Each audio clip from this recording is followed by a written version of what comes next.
Welcome to Bridging the Education Gap, the podcast where parents, teachers, and education leaders come together to share insights, stories, and strategies that connect learning at home and in school. Whether you're a parent navigating homework struggles, a teacher fostering classroom breakthroughs, or an education leader seeking innovative solutions, this is your space to learn, grow, and collaborate. Each week, we dive into real conversations about education, from tackling pain points to celebrating success stories, all with one goal: to bridge the gap and empower every child's learning journey. I'm your host, Jessica Shelley. Let's get started. Today, we have a special guest who has worn many hats in education, from classroom teacher to principal to EdTech leader. We're excited to have Michelle Murphy, a former superintendent with a strong passion for student-centered learning and a wealth of experience in EdTech innovation. Michelle's career has been filled with unique challenges, growth, and leadership insights, and today she's here to share her story with us. Welcome to the podcast, Michelle. Thank you. I'm excited to be here. Oh, I'm so excited to dive into your story. So let's go back to the beginning. You started your career as a teacher. What initially drew you into education and what kept you passionate about teaching over the years? I think that when I was in college, I really had this vision of being like a good mom and having a career that would allow me to have a family. So that's what I think originally drew me into education. But what kept me there was the students. Definitely, I've taught every grade in elementary school except second, and every grade had its unique challenges. And years ago, when I started teaching 34 years ago, they moved you around a lot. There was not the philosophy they have today of keeping a teacher in a grade level to perfect their craft. So I didn't teach the same grade level twice for the first 7 years of my career. So I was always learning something new. And I think, if I had to pick, my two favorite grade levels were kindergarten and fourth. I was teaching fourth grade and went to teach kindergarten, and a light bulb hit for me that now I know how to teach reading. So then I went back to fourth grade and said, give me all of the struggling readers in my class. I want to help them with phonemic awareness and the things that they were lacking at the time. So I think I thrived on learning something new, but it was also out of necessity because that was the philosophy at the time. I think that's actually a really great philosophy because then you can kind of see like the vertical alignment of skills across the grade levels and sectors. And I think it also, I went from second grade was the highest grade I taught. I taught lowest of kindergarten. And so it really is all those like foundational reading skills, but being able to, see how those skills transfer over as they think about like comprehension and expansion into like reading to learn instead of learning to read as they kind of age through the system. So yeah, definitely an interesting experience going down, but very valuable as well. So then you went from, being a teacher to eventually leadership roles, eventually becoming a principal. What was that transition like from classroom to leadership? And was there any surprises or challenges that you encountered along the way? I was really excited to go into leadership, and I think I was a little naive at the time just because I was thinking that I'd have a greater impact on more students, help teachers. And I think that the biggest surprise was that you weren't very well liked in leadership. I was a really well requested teacher and very well liked in my school. And I went to being the disciplinarian and people pointing me out in the grocery store. And that's the person that suspended my child. And I think that was a really hard transition for me in the beginning because I liked being liked and I wanted to help kids, and sometimes your only choice was to be the disciplinarian. And I think that I thought also like everybody always did their best in their job. And it shocked me that there were people not doing their best and the focus wasn't on the kids, and that's what it needs to be on. And so I think that's where I tried to always bring that kind of wealth of knowledge about teaching every grade level and knowing the standards at the time to discipline and to helping teachers in the classroom. And I think that having all those backgrounds of teaching every grade really helped me with credibility. But I think, like I said, the biggest shock was people think that you had bad intentions as an administrator, and you don't. You really go in there thinking you're going to help more people and have a greater impact on the lives of kids. Yeah, and you mentioned like discipline was maybe one of those challenges.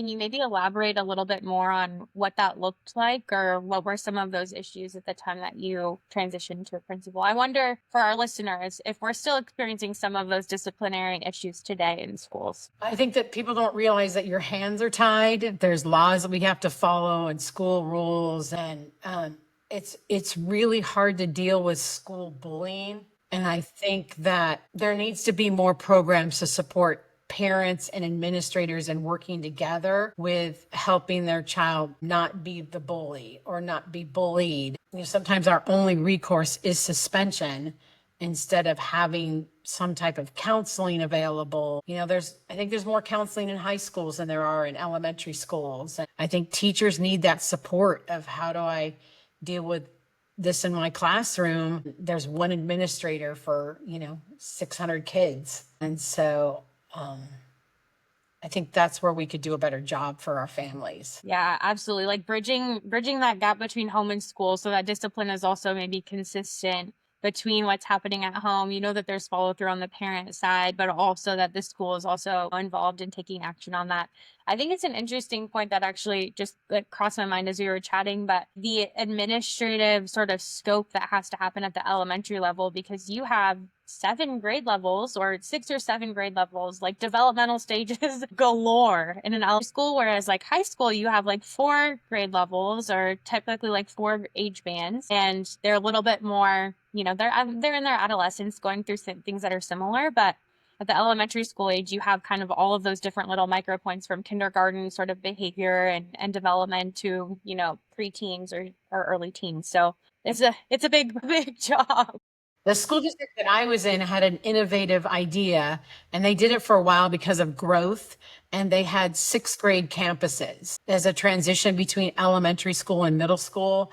I think that was a brilliant idea. The school that I first opened was a 4-5 school, and because of growth, our district was growing way too fast and we had housing issues. And so I think recognizing those needs as a unique little group of kids, they're struggling between adolescence and playing with baby dolls. So how do we support them? And I think that was a really great thing. It didn't last because they opened enough schools to house everyone, but I think that was a really innovative idea at the time. Yeah, my local district here, we have like a K2 school, and then we have a 3-5 school before they go to middle, which is 6 through 8. Do you think that the effects that you experienced with your district were kind of similar to that sort of model where you kind of group kids based on developmental stage? I really like that model. Ours wasn't as succinct as that, but at the time, I think it did help those kids transition for sure. I do think that that's a better mix of grade levels. Yeah. I wonder too about transportation on the bus. I know that was a big concern for our kinder parents was, oh my gosh, there's going to be 5th graders on the back of the bus, or like bullying that's happening on the bus, or if there was common times for the playground and things. So maybe that could potentially mitigate some of those things if it is something that's rampant within a school or a district is kind of siloing a little bit more by developmental stage. I do think that one good thing about having all those grades together in elementary schools is having the ability to have like reading buddies. When I was a kindergarten teacher, 6th grade kids and had reading buddies and helping them develop mentally, listen to somebody read and helping those kids self-esteem. Maybe they're an upper grade student with poor reading abilities and they can find success in reading these books to little kids. So there are some really good advantages to having the grade levels on a campus, but I think that having them have their own little school and niche there's something to be said for that for sure. Pros and cons to both kind of approaches for sure. Well, you had the incredible opportunity of opening up 2 schools. Could you tell us more about what that experience was like and how you approached designing both the physical and cultural environment of those schools? The first school I opened was the 4-5 school that I mentioned, and it was due to growth while the other school was being built down the street. I think the exciting thing about that was having to hire every employee, classified and certificated, and everybody was applying because they wanted to come to a new campus and have a fresh start. So I think that was really exciting. I also think that combining parents and teachers and administrator desires to do things like have a student-led vote on the mascot, to pick the colors, a student drew our logo, having those kind of things that you don't get to do when a school's already established, developing your own culture, whether that's a discipline system or a reward system, bring good work in the classroom and good things students are doing for learning. So that part was really exciting. It was interesting to have a big budget and to have to order every chair and to figure out which rooms were going to be kindergarten, and I need little desks and how many little chairs and big chairs and pencils and paper and all the little things that are in a school that's established. PE equipment, how are we going to store that? There was just a lot of things to think about. I had lists and lists and lists. I think I had 6 months to order everything before the school opened. And so in preparation and then we actually, the best day was because it was built near the 4 or 5 schools. We walked our books down the street and into their new classrooms. And it was really, really exciting. What an incredible moment and feeling of camaraderie that you were able to, foster with those 4 or 5 students that you had as they transfer over to the new building. I feel like the magicalness of that moment would be something that would live in their little minds and hearts forever. Right. Yeah. It was really cool. And then having the kids come the first day, and then all we wanted was to get our kindergartners there and our first graders and open that school and help the overcrowding in the other schools. So it was definitely a proud moment for the school board down to the students and parents. Amazing. And I want to kind of shift our focus too, because you played a really pivotal role in some ed tech adoption with bringing iPads to every student in a district. So what were some of the biggest challenges that you faced in that project, and what were some of those key successes too? So I was hired in a school district as a chief technology officer. I was originally hired as the director of elementary education, and it quickly transitioned into ed tech. My superintendent challenged me to go back to school, which I did, and became a chief technology officer. I also went to Apple and got Apple certified. And I think the challenges at the time, technology was not as developed as it is now. I mean, we're talking about 13 years ago, this deployment happened, and we had 20,000 students in a rural community in the desert of California. And the challenges were it wasn't being done.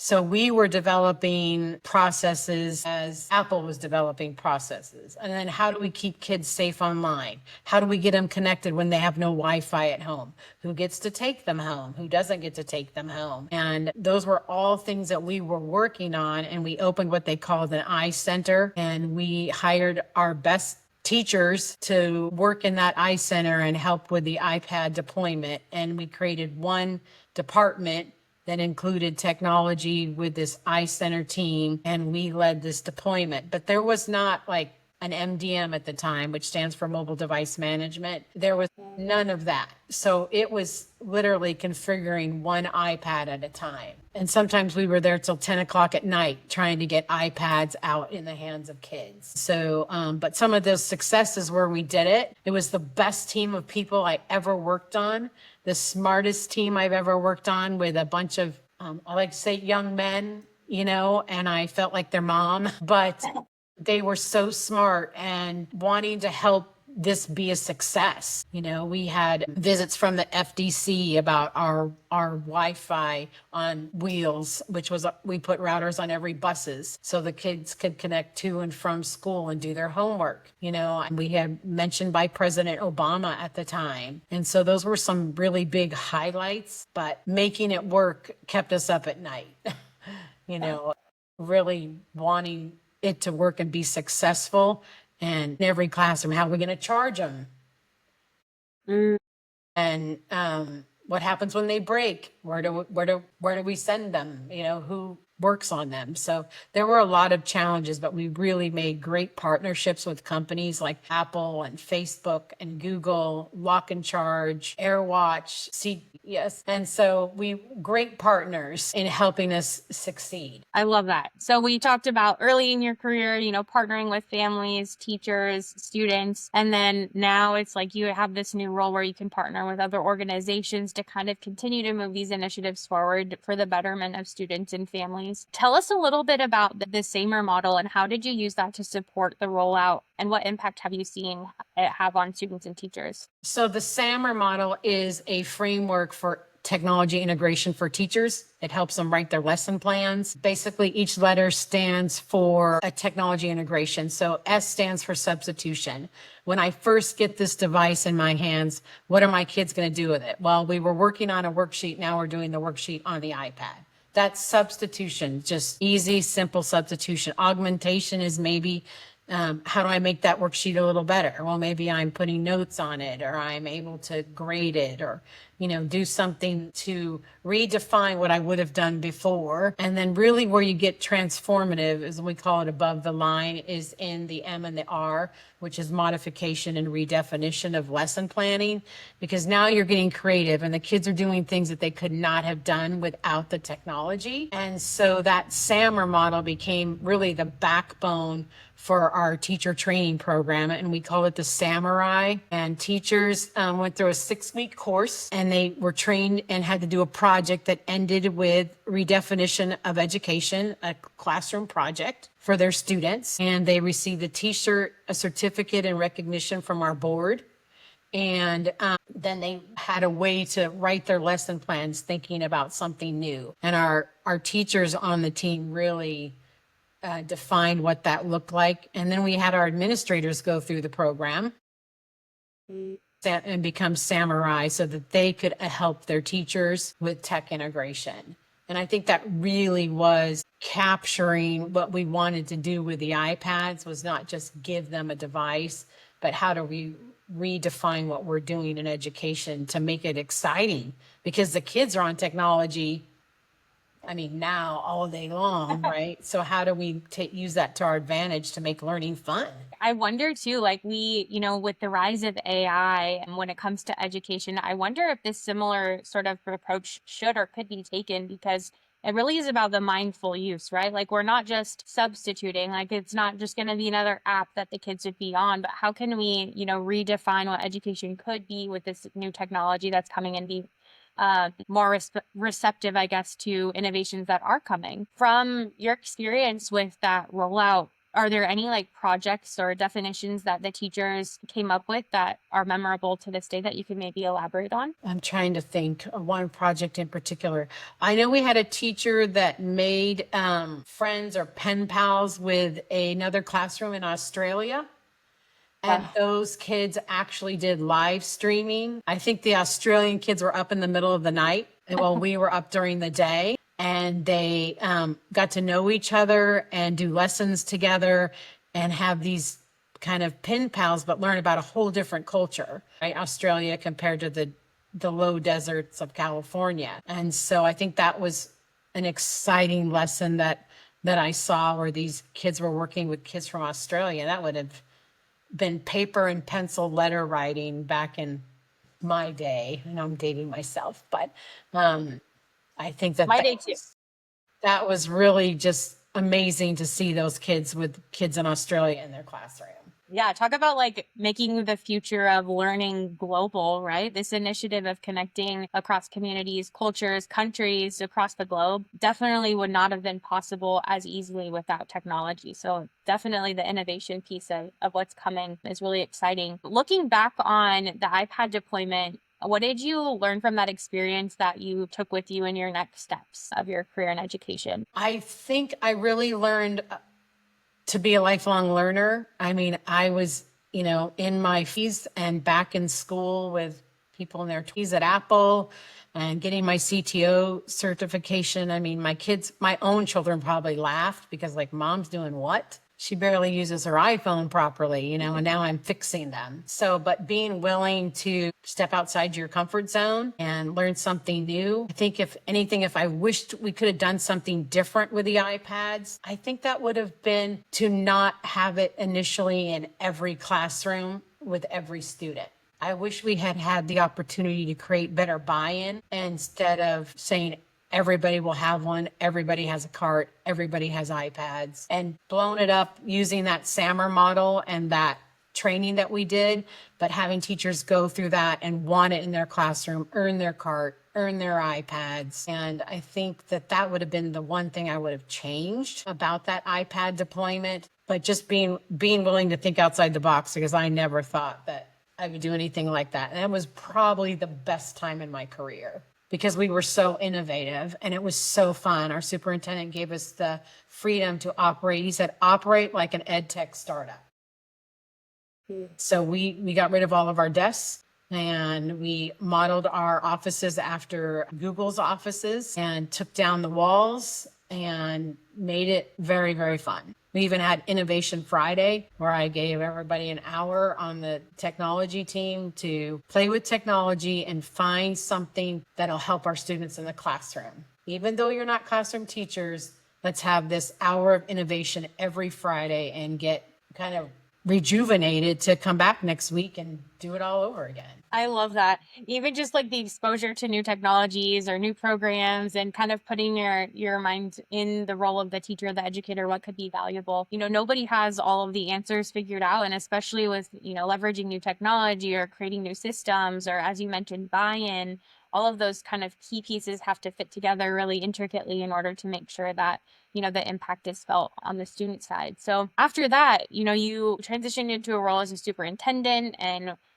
dealt with, I'm sure, a whole other host of challenges, budgeting, difficult board members, managing protests, I think you had mentioned before. So what leadership principles guided you through those challenging times? I think the biggest thing you have to do as a leader is be honest and don't make promises you can't deliver because people will see right through you. You have to be a good listener, whether it's an angry parent or a principal that's struggling or a board member, to really hear them and become a partner with them in education for whatever's best for that child or best for that situation. But I think not making promises, I think, is a big mistake I see people make that you can't deliver upon. And it's that honesty and listening. I felt like I was always tried to be honest during difficult situations, and people want to be heard. So I had an open door policy. I rarely closed my door. When I first got to my district as a superintendent, it was a small district with 3,000 students, but I met with every employee at the district office, including each secretary. And something that was eye-opening to me is I had a secretary come in and said, I've never been in this office before. Like, what do you want? And I was like, whoa, like, I'm getting to know everybody. I want to know your role. How can I support you in your job? And just to say welcome, and my name's Michelle, I think that was really eye-opening. That was my first 6 weeks there, meeting everyone and being visible. Being visible is key.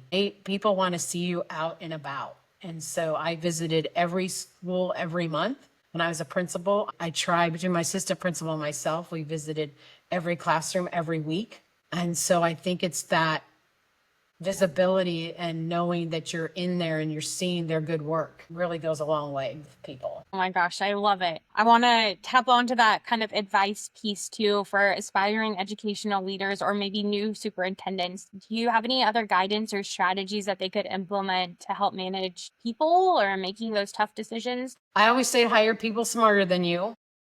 I had a coach my first 2 years as a superintendent who I could still always call. The board, that was part of my initial contract because I was a new superintendent. I would say belong to organizations outside of your district. I would say have a great cabinet and be problem solvers, not problem makers. I really think that the communication is key. Superintendents have something that they do every Friday, and they send an update to the board every Friday about their week. I was very transparent in those updates and letting them know the good and the bad. And I think that that's probably key. I had a really unique relationship with my school board, and I could really say that during the tough times, we were a team.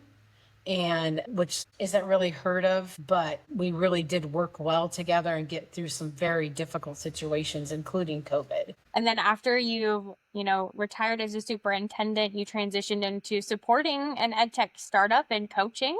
So still taking some of those elements of your journey and now making an impact in a different way. It's still in education. So what's next for you? Are there any other exciting new projects or passions that you're currently focusing on? Now that I've had 3 years of retirement, I'm bored. So I would really love to do some like coaching of superintendents. I would love to write a leadership book. I've kind of outlined one on my computer. And I think just helping other startups, like that was just the most fun in my career, was helping the ed tech startups and running that iCenter in Coachella. So I miss being with people. When I was a superintendent, I took a philosophy from my CTO mentor program, and they called it 10, 10, 10, 10, 10.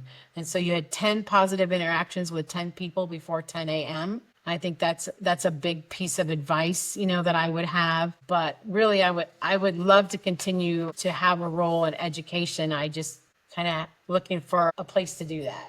I love this. I love this. And then looking back on your, long and varied career in education, what is something that you're most proud of? Like looking at all of the accomplishments, the people that you've impacted, students, teachers, families, what do you hope that your legacy will be? I would hope that it would be that I have made lifelong friendships no matter what role I played, and setting an example, being a lifelong learner, going back to school and my fees, learning something I never thought that I could do. I would say that I would want people to say that I was honest in all the roles that I had, and I was a good listener.